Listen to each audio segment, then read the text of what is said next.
गायत्री मंत्र की सही ताकत का अभी आप लोगों को अंदाज़ा नहीं है। ऐसा कहते हैं कि हमारे जो वेद है इस पूरी दुनिया का सबसे शक्तिशाली ज्ञान है।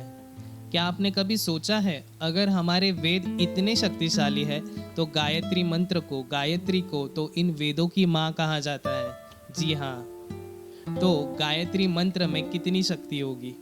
अपना दिल और दिमाग दोनों खोल करके ध्यान से इस वीडियो को देखना। मैं आपके साथ आज एक ऐसा सीक्रेट शेयर करने जा रहा हूँ, गायत्री मंत्र के बारे में एक ऐसा रहस्य बताने जा रहा हूँ जो शायद ही किसी ने आपको बताया होगा। आज के बाद आप माँ गायत्री के गायत्री मंत्र और अपने वेदों की जो शक्ति है उसे पूरी तरह यूज़ कर पाओगे, अच्छे से उसे समझ पाओगे और अपने डेली लाइफ में उसे इन्वॉल्व कर पाओगे। तो क्या आप भी डिटेल में जानना चाहते हो गायत्री मंत्र का वो सीक्रेट? तो जुड़े रहिए हमारे साथ इसी वीडियो में।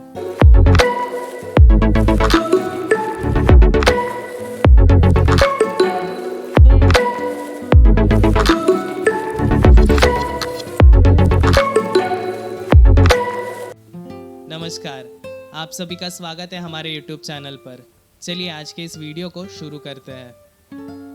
ओम भूर्भुवस्वः तस्य वितुर्वरेण्यं भर्गो देवस्य धीमहि धियो यो नः प्रचोदयात्। ये गायत्री मंत्र है। गायत्री मंत्र को वेदों की माँ कहा जाता है। इसे समझने के लिए हमें ब्रह्मांड और ब्रह्म को समझने की ज़रूरत है। ब्रह्म यानी ब्रह्मदेव और ब्रह्मांड यानी कि ये विश्व, ये दुनिया, अल्टीमेट रियलिटी। ब्रह्मांड एक ऐसा निराकार स्वरूप है जो कहाँ से आया, कब आया, कैसे आया, इसका जवाब किसी के पास नहीं है। एक ऐसा समय था जब इस दुनिया में कोई इंसान नहीं थे, कोई क्रीचर्स नहीं थे। जो हम आसपास चीज़ें देखते हैं इसमें से कुछ नहीं था। ना कि भगवान थे, हमारे जो त्रिदेव है ब्रह्मा विष्णु महेश, वो भी नहीं थे। उस समय बस ब्रह्मांड था। जी हाँ, द अल्टीमेट रियलिटी। ब्रह्मांड के साथ एक और चीज थी, उसे हम वाक कहते हैं। वाक यानी कि आवाज, साउंड। जी, जैसे ओम है। ओम इतना प्राचीन मंत्र है कि कोई नहीं जानता ओम कहाँ से आया, कैसे आया। उसी तरह उस समय सिर्फ ब्रह्मांड और वाक, ये दो चीजें प्रेजेंट थी। अब मेरी बातें काफ़ी ध्यान से सुनना, क्योंकि यहाँ से मैं आपको एक डीप कंसेप्ट एक्सप्लेन करने जा रहा हूँ। ऐसा कहते हैं ब्रह्मांड और वाक जब ये दोनों साथ में मिल गए तो हमारे त्रिदेवों की उत्पत्ति हुई। त्रिदेव यानी कौन से? ब्रह्मा विष्णु और महेश। जी हाँ, इसे साइंस की भाषा में समझे तो अगर किसी भी चीज़ का जो हम आसपास आजू बाजू में देखते हैं उसका सबसे छोटा अंश लिया जाए तो उसे हम एटम कहते हैं। और एटम के अंदर भी तीन चीज़ें, तीन कंपोनेंट्स प्रेजेंट होते हैं। वो है प्रोटॉन, न्यूट्रॉन और इलेक्ट्रॉन। क्या कभी किसी ने ये सोचा कि एटम के अंदर न्यूट्रॉन, प्रोटॉन और इलेक्ट्रॉन कैसे आए? जी बिल्कुल नहीं सोचा होगा। ना ही कभी साइंस ने ये प्रूफ किया है। और इसी कंसेप्ट को हम अगर हमारे शास्त्रों से कनेक्ट करें तो हम ये समझ सकते हैं कि प्रोटॉन, न्यूट्रॉन और इलेक्ट्रॉन हमारे त्रिदेवों को रिप्रेजेंट करता है, क्योंकि ब्रह्मांड और वाक यानी ब्रह्मांड और साउंड के मिलन से हमारे त्रिदेवों की उत्पत्ति हुई थी। ये एटम ही है हमारे ब्रह्मा विष्णु और महेश। प्रोटॉन, इलेक्ट्रॉन और न्यूट्रॉन, इन्हीं तीन चीज़ों को रिप्रेजेंट करता है साइंस की भाषा में। अब किसी भी एटम को मोशन में लाने के लिए हमें एनर्जी की ज़रूरत होती है, एक्सटर्नल एनर्जी की। हमारे त्रिदेवों को भी अगर कुछ कार्य करना है तो उन्हें भी एक्सटर्नल एनर्जी की ज़रूरत होगी, और ये एनर्जी उन्हें ब्रह्मांड देता है शक्ति के रूप में। बिल्कुल, इसीलिए हम देखते हैं कि हमारे त्रिदेवों के साथ एक शक्ति रूप यानी कि गॉडेस है।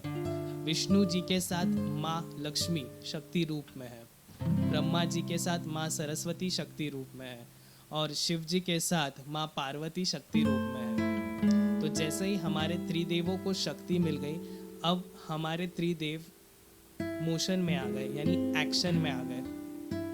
अब आगे जो हम चीज़ डिस्कस करने वाले हैं, इसे समझने के लिए हमें त्रिदेवों को यानी ब्रह्मा विष्णु और महेश को एक ही समझना होगा। जैसे हम फोटोन, इलेक्ट्रॉन, न्यूट्रॉन को एक ही समझते हैं, यानी इन सब को एक एटम समझते हैं, उसी तरह त्रिदेवों को और उनकी शक्तियों को हमें एक समझना होगा। जब इन त्रिदेवों को और इनकी शक्तियों का एक रूप यानी एक मिलन हुआ तो उससे उत्पत्ति हुई प्रजापति की। जी हाँ, प्रजापति। अब प्रजापति के पास त्रिदेवों की शक्तियाँ और वाक, ये सारी चीज़ें हैं।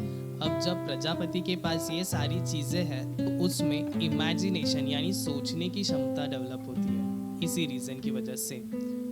और जब प्रजापति सोचना शुरू करता है तो वो ये सोचता है कि इस सृष्टि का निर्माण वो कैसे कर सकता है, इसमें कौन कौन सी चीज़ें होंगी और वो क्या क्या कार्य करेंगी। और जैसे जैसे प्रजापति की ये कल्पना चल रही होती है, बिल्कुल वैसे वैसे हमारी सृष्टि धीरे धीरे निर्माण होना शुरू हो जाती है। ये काफ़ी इलॉजिकल लगेगा कि किस तरह किसी इंसान की इमेजिनेशन की वजह से इतनी बड़ी दुनिया बनी है, इतना बड़ा ब्रह्मांड बना है। अब मैं आपको इसी इलॉजिकल चीज़ को शास्त्रों की भाषा में समझाऊंगा और धीरे धीरे गायत्री मंत्र का राज भी खोलूंगा आपके सामने। वेदों में ऐसा कहा गया है कि प्रजापति ने सबसे पहले ये सोचा कि पृथ्वी का निर्माण वो किस तरह करेगा। उसने खुद को अलग अलग भागों में डिवाइड किया और उन्हीं भागों को फिर उसने आगे सब डिविजन्स में डिवाइड किया और यही डिविजन्स आगे जा कर के आकार लेने लगे। जैसे मैंने आपको पहले बताया कि प्रजापति के पास इमेजिनेशन करने की ताकत के साथ साथ वाक भी है। वाक यानी क्या? साउंड।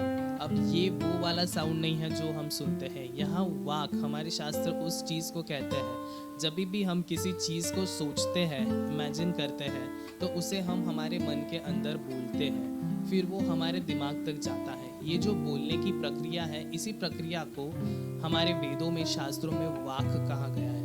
ये नॉलेज काफ़ी कॉम्प्लिकेटेड और काफ़ी इलॉजिकल है, इसीलिए इसका इतना प्रचार नहीं किया जाता, ये लोगों को नहीं बताया जाता। जो लोग स्पिरिचुअल पाथ पे हैं, मेडिटेशन वगैरह करते हैं, गुरु से दीक्षा वगैरह लेते हैं, उनको ये सारी चीज़ें बताई जाती है, लेकिन एक कॉमन इंसान को ये सारी चीज़ें नहीं बताई जाती, क्योंकि हमारी सोच उस तरह डिज़ाइन नहीं है कि हम इसको एक्सेप्ट कर पाए। क्योंकि ये काफ़ी इलॉजिकल लगता है कि कैसे किसी एक इंसान की इमेजिनेशन की वजह से ये पूरी की पूरी पृथ्वी का निर्माण हुआ है, ये पूरी की पूरी दुनिया का निर्माण हुआ है, किस तरह ग्रह बने हैं, किस तरह पक्षी बने हैं, पशु बने हैं, और हम इंसान उसी इमेजिनेशन की वजह से बने। इसके पीछे एक प्रैक्टिकल साइड भी है, उसको हम समझें तो अगर हमें भी कोई चीज़ या कोई सेंटेंस बोलना है तो पहले हम उसे हमारे दिमाग में सोचते हैं, उसका एक सेंटेंस फॉर्म करते हैं, फिर वो हमारे ब्रेन तक जाता है, उसका सिग्नल बनता है, उस सिग्नल से वोकल कॉर्ड में आता है और फिर वो आवाज़ के रूप में बाहर आता है,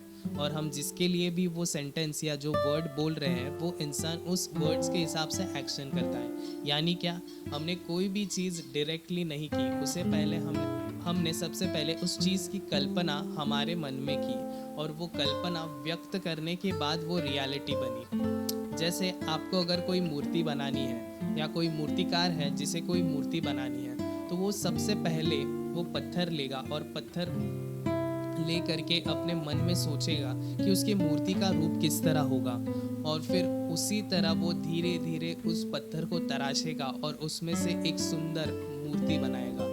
तो इस एग्जाम्पल से भी हम समझ सकते हैं कि जो भी चीज़ निर्माण होने से पहले हमारी इमेजिनेशन में बनती है और उसके बाद हकीकत में यानी रियलिटी में आती है। तो यही हमारे वेदों के साथ भी हुआ। शास्त्र कहते हैं कि प्रजापति ने जो सोचा, जो इमेजिनेशन किया पृथ्वी के बारे में कि पृथ्वी किस तरह दिखेगी, क्या होगा, कैसे होगा, इसमें कौन से क्रीचर्स होंगे, उन सारी इमेजिनेशंस को ही वेद कहा गया है। वेद एक किताब या बुक नहीं है, वेद तो वो अल्टीमेट नॉलेज है, वो गाइड है जिससे अगर हम समझ गए तो हम ये समझ सकते हैं कि इस सृष्टि का निर्माण कैसे हुआ, इसमें जो जीव है उनका निर्माण कैसे हुआ, उनका जीवन कैसे चलता है। और ये जो ज्ञान है सबसे पहले उत्पन्न हुआ था प्रजापति के इमेजिनेशन में, इसीलिए हमारे वेद सृष्टि के आने से पहले से ही रेडी थे। इसे हम सृष्टि का ब्लूप्रिंट भी कह सकते हैं, जिसमें सारी चीज़ें लिखी हुई है कि किस तरह हमारी सृष्टि काम करती है। ये नॉलेज जो था काफ़ी डिस्ट्रीब्यूटेड फॉर्म में था, अलग अलग था, तो वेद व्यास जी ने इस नॉलेज को सारे कंपोनेंट्स को एक साथ लाया और इसको 4 सेक्शन में विभाजित किया, यानी इसके 4 अलग अलग सेक्शंस बनाए। इन्हीं 4 अलग सेक्शंस को हम वेदों के नाम से जानते हैं, जो काफ़ी प्रचलित है और शायद आपने भी सुने होंगे। यही है हमारे 4 मुख्य वेद।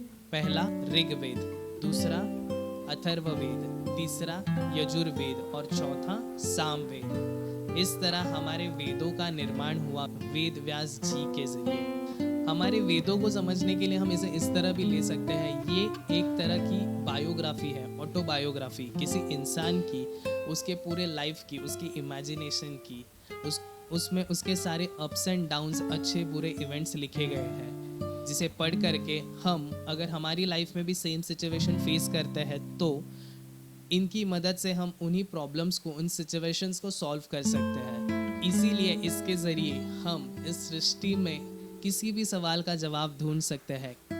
जी हाँ, कोई भी प्रॉब्लम का सॉल्यूशन पा सकते हैं। इसका मेन रीज़न यही है कि सृष्टि एक्चुअल में निर्माण, रियलिटी में आने से पहले, निर्माण होने से पहले वेदों का निर्माण हो चुका था। कहाँ? प्रजापति जी के मन के अंदर, इमेजिनेशन के अंदर।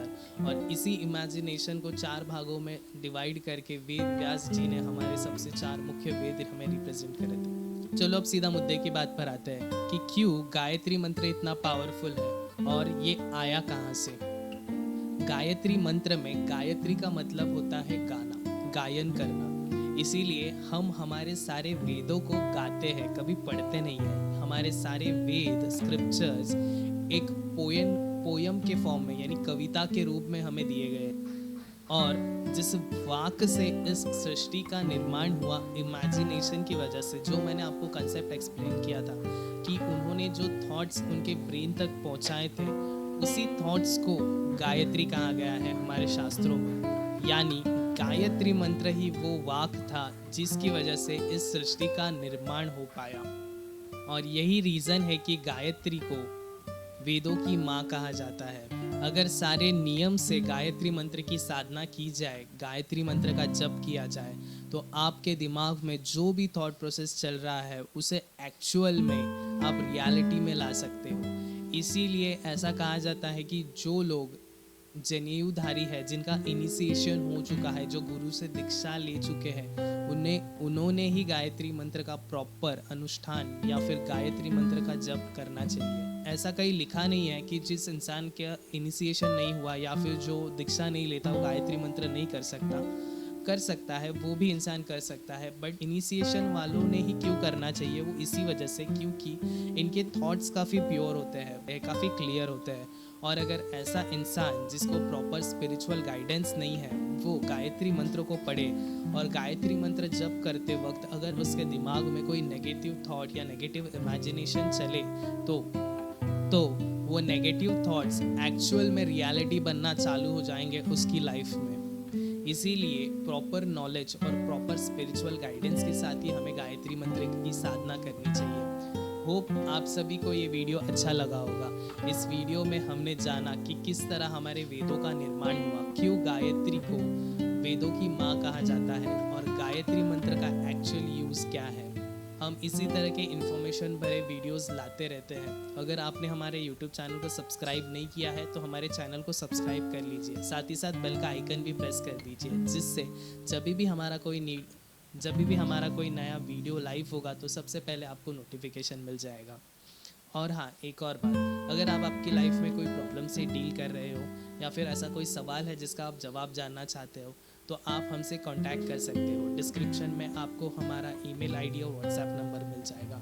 हम एस्ट्रोलॉजी यानी ज्योतिष शास्त्र की मदद से आपके उस प्रॉब्लम को सॉल्व करने की पूरी कोशिश करेंगे। चलिए मिलते हैं अगले वीडियो में। नमस्कार।